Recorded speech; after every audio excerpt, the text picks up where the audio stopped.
It's your boy Austin Rutherford. Thanks for being here again, where we talk business, finance, and real estate. And there's everybody in the world talking about how much money they have and how successful they have and all of these other things. But few people tell you the real side of business. This is actual losing money. It's not fun. Been there, done that, and that's what we're talking about today. Today I'm talking about my biggest loss in the real estate industry. And I'm talking about like real loss, so you gotta understand, when we flip houses, we make less money than we want to make very often. But that's not like a loss in my books. Do you lose some of that opportunity cost money? Yeah, absolutely.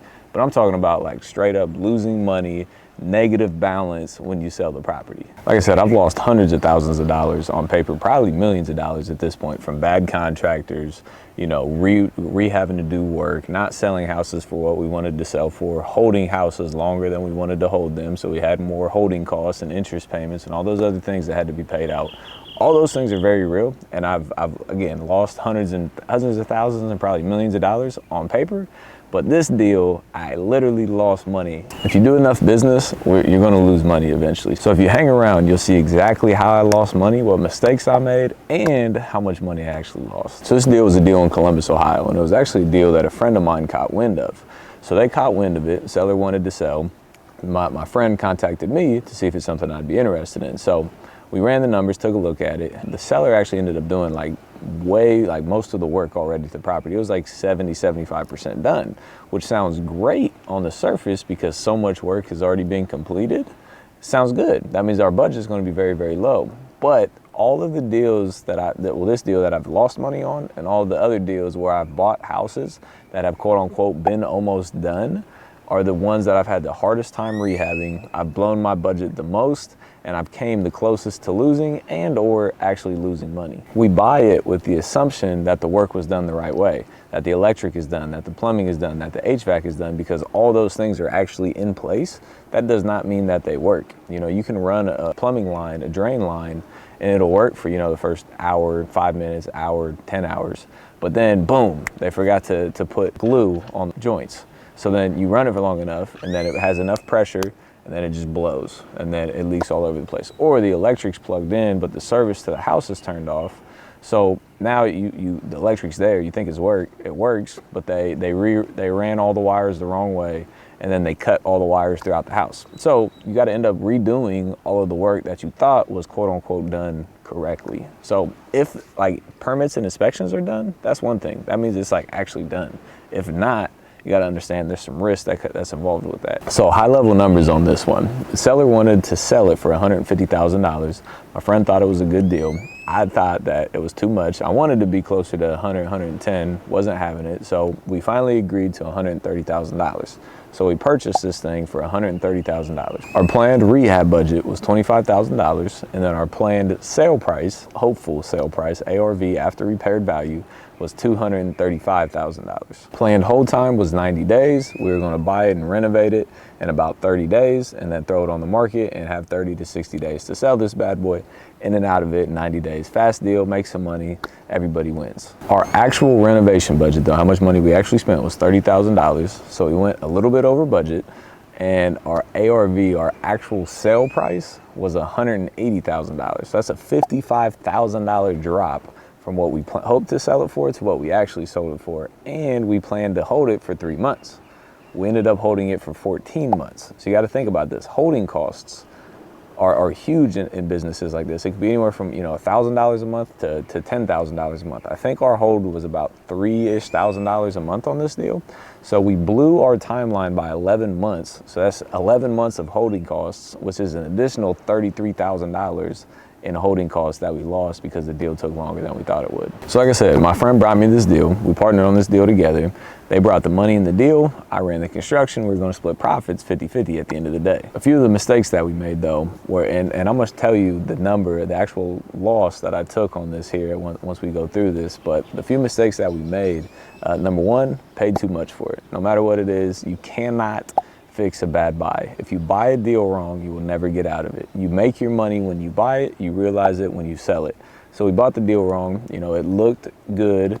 So we figured we could get in and out of it quickly. It was a light rehab, but we just ran the numbers wrong and the purchase price was too high. The next thing is that we overshot the ARV.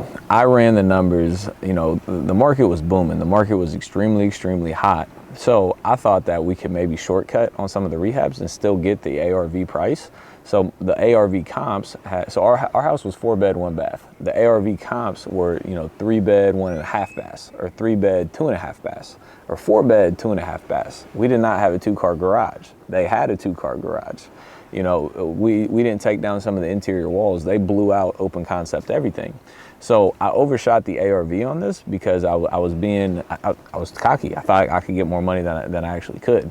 So you have to be very, very realistic with your ARV and don't overshoot it, or what happened to me is gonna happen to you. So keep the realistic ARV in mind. Another lesson I learned is to cut the asking price sooner. Again, when we listed it, you know, I was like, oh yeah, it's gonna sell. Nah, don't worry. You know, 2 weeks in, oh, it's gonna sell. A month in, oh, it's gonna sell. 2 months in, oh, it's gonna sell. I didn't cut the asking price early enough. So you gotta understand your market. If houses in your market sell in a week and you have 0 showings, you need to cut your price. If houses in your market sell in a month and you have, you know, very few showings and not positive feedback, you need to cut your price, because you're playing with a double-edged sword, because holding time, your cost basis, the money you have into the deal goes up every single day, and your ARV goes down if you're dropping the price every single day. So there's a timeline that when it pinches and then it reverses, and now you're losing money. So you got to time it the right way, and if you cut the price and get it done, then you're not risking the holding costs like I did, holding this thing for 11 more months and dropping, you know, losing $33,000 on my holding costs. And I already mentioned this one, but I did not renovate this building to the community standards, to the neighborhood standards. Like I said, you know, other houses had half baths. I didn't put a half bath in. Other houses had 2 full bathrooms. I didn't put a second full bathroom in. Ours was 1 bath, 4 beds, 1 bath, no parking. It's hard to do when all your comps are 3-bed, 2.5 bath, and a 2-car garage. Very, very different. So we ended up having this listed for a total of 328 days. Very, very long time. And we had to end up dropping our asking price over $55,000. So at this point, I knew we were going to lose money. It was just a matter of how much we were going to lose. I don't want to lose 100 grand. You know, if I had to lose 10, 20, 30, 40, 50 grand, you know, I already knew that. But I wanted to minimize my loss as much as possible. So what did I do? I started looking at other options. So I evaluated it as a rental property. If I refinanced it and took out a mortgage on the property and used it as cash flow, would it make sense as a rental property? But the rent in the area didn't make sense for what the mortgage would have been. I would have been basically break it even, maybe making a tiny bit of money. That just didn't make sense to me. So I went to the next option, Airbnb. Airbnb, you can make more money compared to just simply renting the property. So I ran the numbers as an Airbnb. But on the Airbnb, you know, 4-bed, 1 bath, it's not the end of the world. You can definitely still make money. I just didn't want the management. I don't want to manage the turnovers and everything in between. So that wasn't my preference either. So I spoke to my partner and told him, like, hey, you know, we got to drop the price to X. We're going to end up losing X amount of dollars if it sells at this price. If it sells for less, we're going to lose more money. What do you want to do here? And I also told them about the option of Airbnb. I told them the numbers that I ran on it. I told them that I didn't want anything to do with it. But they actually have a different business partner that runs an Airbnb management company. So they have more resources than I did on the Airbnb side. So they have a company that will manage the entire Airbnb, turn it, you know, stage it, communicate, everything in between, which I didn't want to do. So they actually decided to refinance the property. They refinanced the property. They planned to keep it as an Airbnb and run it as a short-term rental. And on the refinance, even with the refinance, we still had to pay off, you know, our lenders and get even and bring in a new mortgage and all those things.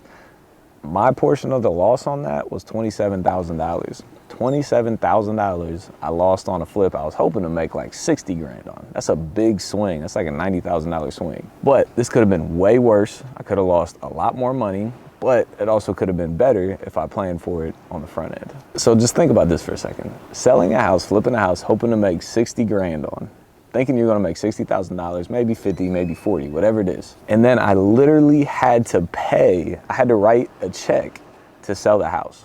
So I had to pay $27,000 to the buyer, which was my partner. I had to pay her 27 grand for my portion of the loss. So I did all this work, spent all this time, all this headache, all this thought process, all this mind space to pay somebody to buy the house for me.